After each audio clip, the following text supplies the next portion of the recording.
Friends, GK bucket study tube पर आपका स्वागत है। राजनीति विज्ञान की श्रृंखला भाग 25 में आज हम बात करने वाले हैं स्थानीय स्वशासन के बारे में, जिसमें हम पंचायती राज एवं नगरपालिका से संबंधित महत्वपूर्ण प्रश्नों को देखेंगे। इसके अलावा आपको बता दूं कि भारतीय संविधान की पूरी वीडियो की ई बुक हमारे स्टोर पर उपलब्ध है, जिसे आप परचेज कर सकते हैं। इसके अलावा एक बहुत ही महत्वपूर्ण इन्फॉर्मेशन आपको दे दूं कि आप लोगों में से बहुत लोगों के द्वारा यह डिमांड की गई थी कि जो हमारी भारतीय इतिहास की ई बुक है उसको पेपर बैक फॉर्मेट में उपलब्ध कराया जाए। तो आप लोगों की मांग पर भारतीय इतिहास की ई बुक जो है हमारे पेपर बैक फॉर्मेट में उपलब्ध हो चुकी है और ब्लू रोज पब्लिशर के द्वारा यह पब्लिश कराई गई है। और मैं नीचे डिस्क्रिप्शन में लिंक दे दूंगा, जहां से आप जाकर अपनी बुक को ऑर्डर कर सकते हैं। और एक बात और भी बता दूं कि यह बुक सिर्फ ऑनलाइन ही अभी उपलब्ध रहेगी, तो आप चाहें तो वहां से जाकर परचेज कर सकते हैं और इस बुक की प्रति आपके घर पे पहुंच जाएगी। हालांकि यह बुक अमेजन, फ्लिपकार्ट और स्नैपडील पर भी उपलब्ध है, लेकिन मैं आपको रिकमेंड करता हूं कि आप इसे ब्लू रोज पब्लिकेशन से लें, क्योंकि चूंकि ब्लू रोज पब्लिकेशन एक बुक की स्पेशलिस्ट पब्लिकेशन कंपनी है, तो निश्चित रूप से इसके द्वारा जो उपलब्ध कराया जाए, बुक ऑन डिमांड जो उपलब्ध कराया जाएगा, उसकी क्वालिटी निश्चित रूप से थोड़ी बेहतर ही होगी। तो इसी के साथ हमारा वीडियो स्टार्ट करते हैं आज का। भारतीय संविधान, पहला प्रश्न लेते हैं आज का हमारा। भारत में स्थानीय स्वशासन का पिता किसे कहा जाता है? बहुत इंपॉर्टेंट प्रश्न है, एग्जाम में कई बार पूछा गया है। लॉर्ड रिपन को कहा जाता है भारत में स्थानीय स्वशासन का पिता।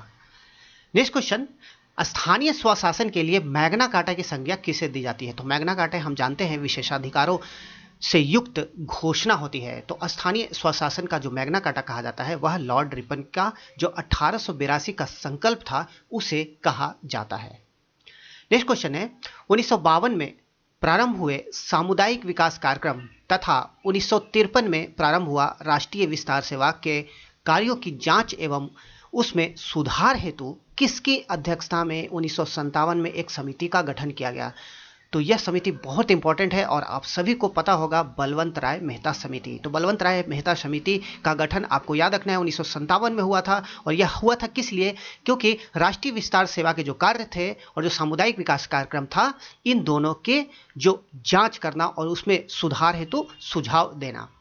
नेक्स्ट क्वेश्चन पे चलते हैं। बलवंत राय मेहता द्वारा नवंबर 1957 को सौंपी गई रिपोर्ट में किस योजना की सिफारिश की गई जो कालांतर में पंचायती राज के रूप में जाना गया? तो यह रिपोर्ट बहुत इंपॉर्टेंट है पंचायती राज के संबंध में, और यह रिपोर्ट था लोकतांत्रिक विकेंद्रीकरण योजना। बहुत महत्वपूर्ण प्रश्न है। नेक्स्ट प्रश्न पे चलते हैं। पंचायती राज व्यवस्था का मूल उद्देश्य क्या होता है? तो मूल उद्देश्य क्या होता है? सत्ता का विकेंद्रीकरण।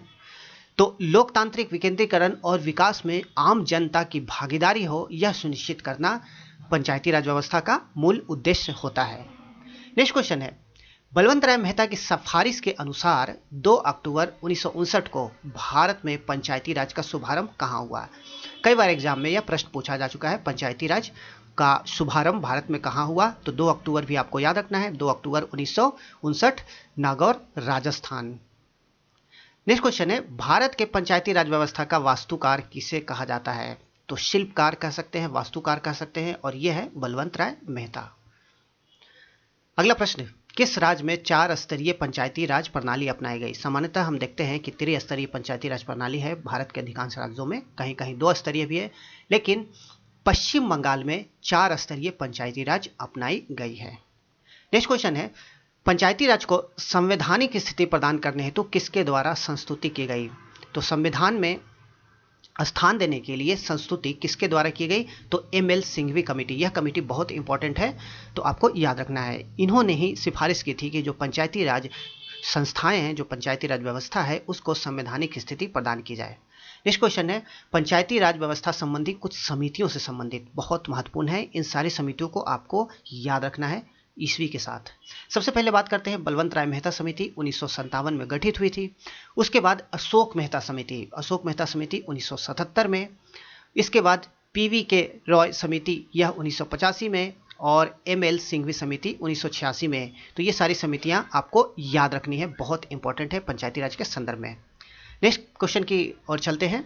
जनता पार्टी की सरकार द्वारा गठित किस समिति ने 2 स्तरीय पंचायती राज प्रणाली की सिफारिश की थी? तो 2 स्तरीय पंचायती राज की सिफारिश करने वाले थे अशोक मेहता समिति, और इस समिति का गठन हुआ जनता पार्टी की जब सरकार थी उस समय। तो यह भी आपको ध्यान में रखना है।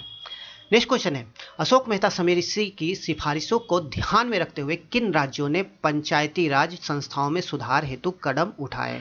तो अशोक मेहता समिति ने जो अपने सुझाव दिए थे, तो उस सुझाव को ध्यान में रखते हुए कुछ राज्यों ने कदम उठाए थे। हालांकि यह भारत में पूरी तरह से लागू नहीं हुआ था, कुछ ही राज्यों ने यह किया था। तो इनमें थे कर्नाटक, पश्चिम बंगाल और आंध्र प्रदेश, जिन्होंने अशोक मेहता समिति की अनुशंसाओं को थोड़ा बहुत लागू करने का प्रयास किया। आगे बात करते हैं, पंचायती राज संस्थाओं में नौकरशाही के बढ़ते प्रभाव के कारण किस समिति द्वारा पंचायती राज को बिना जड़ की घास कहा गया? तो नौकरशाही व्यवस्था जो है पंचायती राज व्यवस्था में, उसका प्रभाव धीरे धीरे बढ़ रहा था, और यही कारण है कि जब नौकरशाही बढ़ेगी पंचायती राज व्यवस्था में, तो पंचायती राज व्यवस्था का जो उद्देश्य होगा वह कहाँ से प्राप्त हो जाएगा? क्योंकि नौकरशाही व्यवस्था, पंचायती राज व्यवस्था, दोनों में अगर कार्य प्रणाली में देखें तो बहुत ही अंतर है। तो यह कहा गया था GV के राव समिति के द्वारा। नेक्स्ट क्वेश्चन है, सफलतापूर्वक कार्य हेतु पंचायती राज को किसके सहयोग की पूर्ण आवश्यकता है? तो नाम से ही स्पष्ट है कि जो पंचायती राज है, पंचायत का सहयोग चाहिए और पंचायत में स्थानीय जनता की भागीदारी होनी चाहिए। तो निश्चित रूप से जब तक स्थानीय जनता की पूर्ण भागीदारी नहीं होगी, पंचायती राज की सफलता संदिग्ध ही रहेगी। नेक्स्ट क्वेश्चन बात करते हैं प्रमुख समितियां और उनकी सिफारिशों के बारे में। तो क्या क्या सिफारिश दी गई थी समितियों के बारे में? तो बलवंत राय मेहता समिति के बारे में आपको सबसे पहले याद रखना है और बहुत इंपॉर्टेंट है, इन्होंने त्रिस्तरीय प्रणाली की सिफारिश की थी कि पंचायती राज व्यवस्था जो है वह त्रिस्तरीय होनी चाहिए। अशोक मेहता समिति की बात करें तो इन्होंने 2 स्तरीय प्रणाली की सिफारिश की थी। तो यह भी आपको याद रखना है, इन दोनों सिफारिशों को याद रखना है बहुत ही अच्छे से। ML सिंघवी समिति की बात करें तो इन्होंने स्थानीय स्वशासन पद्धति की सिफारिश की थी। तो इन तीनों को आपको ध्यान में रखना है। तो पंचायती राज की त्रिस्तरीय प्रणाली में क्या क्या शामिल हैं, यह हमारा अगला प्रश्न है। तो यहाँ पे हम देख लेते हैं इसका सही उत्तर क्या है। तो त्रिस्तरीय प्रणाली जो बलवंत राय मेहता समिति के द्वारा सिफारिश की गई थी, तो उसमें उन्होंने कहा था कि ग्राम पंचायत होना चाहिए, पंचायत समिति होना चाहिए तथा जिला परिषद होना चाहिए। तो यह त्रिस्तरीय प्रणाली की सिफारिश बलवंत राय मेहता समिति द्वारा की गई थी। नेक्स्ट क्वेश्चन है, पंचायती राज व्यवस्था के तहत पंचायतों का सामान्य कार्यकाल कितना निर्धारित है? तो सामान्य कार्यकाल 5 वर्ष निर्धारित किया गया है। पंचायत के चुनाव कराने हैं का निर्णय किसके द्वारा लिया जाता है? तो पंचायत के जो चुनाव कराए जाते हैं वह राज्य सरकार द्वारा कराए जाते हैं। तो इस प्रकार का निर्णय राज्य सरकार द्वारा लिया जाता है। और हमने देखा था कि चुनाव आयोग वाले वीडियो में कि लोकसभा और विधानसभा के जो चुनाव होते हैं वह भारत के निर्वाचन आयोग द्वारा कराए जाते हैं। नेक्स्ट क्वेश्चन है, पंचायतों की वित्तीय स्थिति का पुनर्विलोकन करने हेतु वित्त आयोग का गठन किसके द्वारा किया जाता है? बहुत महत्वपूर्ण प्रश्न है पंचायत के संदर्भ में। तो वित्त आयोग का जो गठन होता है वह संबंधित राज्य के राज्यपाल के द्वारा किया जाता है। नेक्स्ट प्रश्न, पंचायती राज को संवैधानिक दर्जा किस संशोधन के माध्यम से प्राप्त हुआ?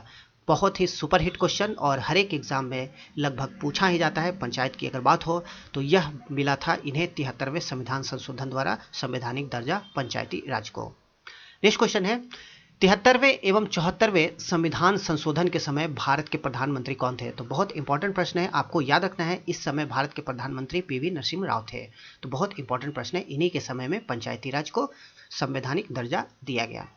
पंचायती राज व्यवस्था का उल्लेख किस अनुच्छेद में है? बहुत महत्वपूर्ण प्रश्न है यह भी। तो इसका उल्लेख किया गया है अनुच्छेद तो 243 से 243(9) तक। नेक्स्ट क्वेश्चन है, राज्य की सरकारों को ग्राम पंचायत गठित करने का निर्देश किस अनुच्छेद के माध्यम से दिया गया है? तो यह दिया गया है अनुच्छेद 40। तो राज्य के जो नीति निर्देशक तत्व हैं, तो यहाँ पर आपको याद रखना है राज्य की सरकारों को निर्देश दिया गया है कि आप ग्राम पंचायतों का गठन करें, और यह दिया गया है राज्य के नीति निर्देशक तत्व में। और चूंकि यह नीति निर्देशक तत्व में है और राज्य के लिए यह कोई बाध्यकारी नहीं है, कानून के वाद्य योग नहीं है, तो इसी कारण से इसमें थोड़ी सी ढीली बरती जाती है सरकारों द्वारा। तो अनुच्छेद 40 को आपको याद रखना है, नीति निर्देशक तत्व में कहा गया है।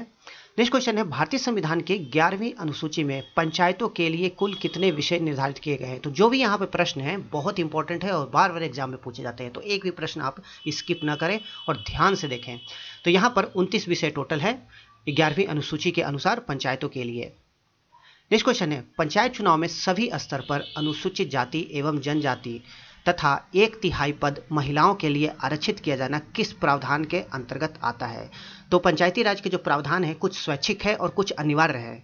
तो ये जो प्रावधान है यह अनिवार्य प्रावधान के तहत आता है। तो यह आपको याद रखना है, SC ST का आरक्षण और 1/3 जो महिला के लिए आरक्षण किया जाना है वह अनिवार्य प्रावधान है, यानी कि सभी राज्यों को इस संबंध में प्रावधान किया जाना आवश्यक है यदि पंचायती राज उनके द्वारा संस्था गठित की जाती है। नेक्स्ट क्वेश्चन है, 73वें संविधान संशोधन के अंतर्गत सबसे पहले किस राज्य में पंचायती राज चुनाव संपन्न हुए? आपको याद रखना है यहाँ पर 73वें संविधान संशोधन के अंतर्गत यानी कि संवैधानिक संस्था बनने के बाद सबसे पहले पंचायती राज चुनाव कहाँ संपन्न हुए हैं? तो यह है मध्य प्रदेश। नेक्स्ट क्वेश्चन है, संविधान का वह अनुच्छेद जो पंचायत में महिलाओं के 1/3 प्रतिनिधित्व को सुनिश्चित करता है? तो अनुच्छेद आपको बताना है और यह अनुच्छेद है 243 का, बहुत इंपॉर्टेंट है। इसी अनुच्छेद के द्वारा महिलाओं को आरक्षण दिया गया है पंचायती राज संस्थाओं में, बहुत इंपॉर्टेंट प्रश्न है ये। नेक्स्ट क्वेश्चन, पंचायतों की संरचना के संबंध में उपबंध करने के लिए कौन अधिकृत है? तो पंचायत की किस प्रकार से संरचना होगी, कैसी व्यवस्था होगी, और यह जो व्यवस्था संबंधी कानून बनाया जाता है यह राज्य के विधानमंडल द्वारा बनाया जाता है। तो संबंधित राज्य का विधानमंडल अपने अनुसार बना सकता है और यही कारण हम देखते हैं कि हर एक राज्यों में देखा जाए तो पंचायत की जो संरचना है वह अलग अलग होती है, क्योंकि राज्य सरकार स्वतंत्र है कि उन्हें अपने राज्य में किस प्रकार की पंचायती राज की संरचना चाहिए। अगला प्रश्न है, पंचायत का चुनाव लड़ने के लिए न्यूनतम आयु क्या निर्धारित है? तो पंचायत का चुनाव लड़ना है तो निश्चित रूप से जो न्यूनतम आयु है वह 21 वर्ष है। तो यह भी आपको याद रखना है, 21 वर्ष।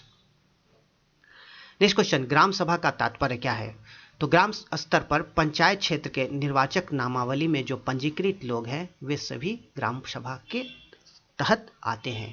तो ये ध्यान में रखें। आगे बात करते हैं, पंचायती राज व्यवस्था के तहत न्याय पंचायतों को किसी को बंदी बनाए जाने की सजा देने का अधिकार का प्रावधान किस राज्य में है? तो यह राज्य में बिहार है। तो बिहार में यह प्रावधान किया गया है कि जो न्याय पंचायत है वह किसी को बंदी बनाए जाने की सजा दे सकता है। तो यह इंपॉर्टेंट प्रश्न है, ध्यान रखता है। नेक्स्ट क्वेश्चन, यदि पंचायत भंग होती है तो कितने समय के अंदर निर्वाचन होना आवश्यक है? तो पंचायत को अगर किसी कारण से भंग हो जाती है तो 6 माह के अंदर निर्वाचन होना आवश्यक है।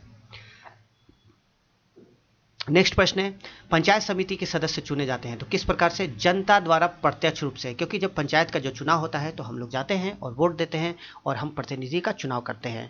तो इस प्रकार जनता प्रत्यक्ष रूप से प्रतिनिधि का चुनाव करती है पंचायत समिति के।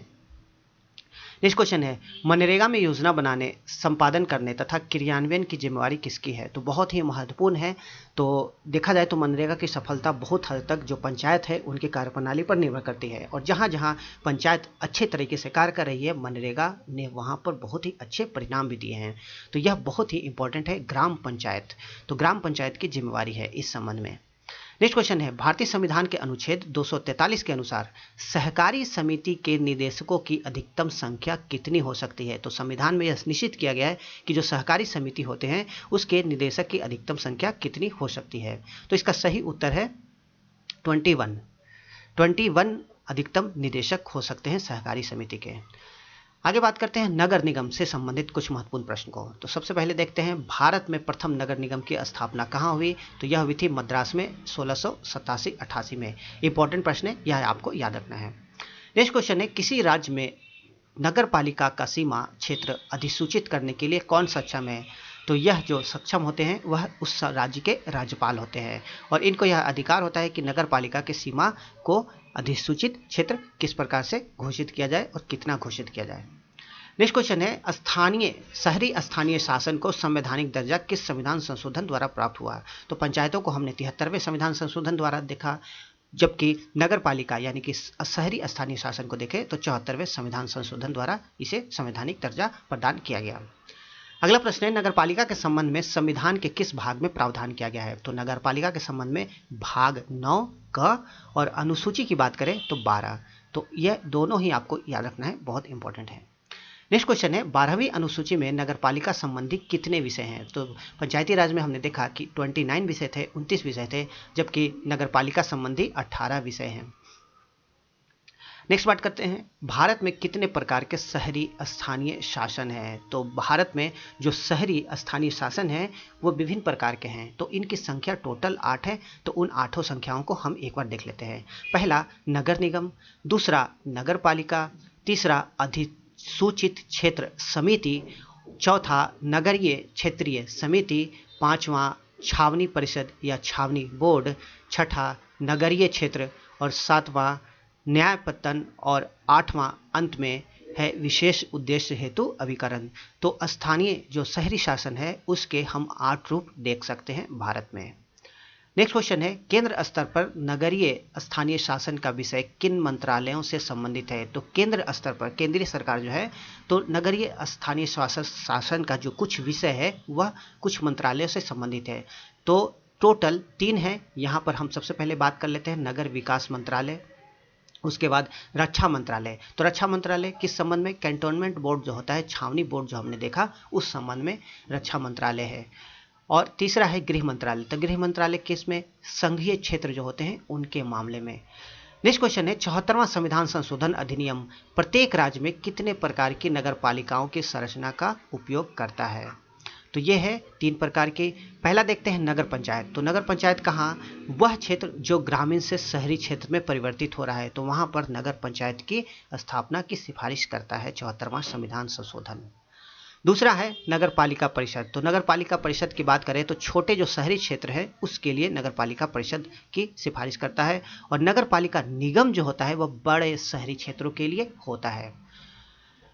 तो ये थे हमारे नगर पालिका से संबंधित महत्वपूर्ण प्रश्न। तो हमने बहुत ही महत्वपूर्ण प्रश्नों को देखा स्थानीय स्वशासन से संबंधित। नेक्स्ट वीडियो के साथ बहुत ही जल्द आएंगे। Thank you very much.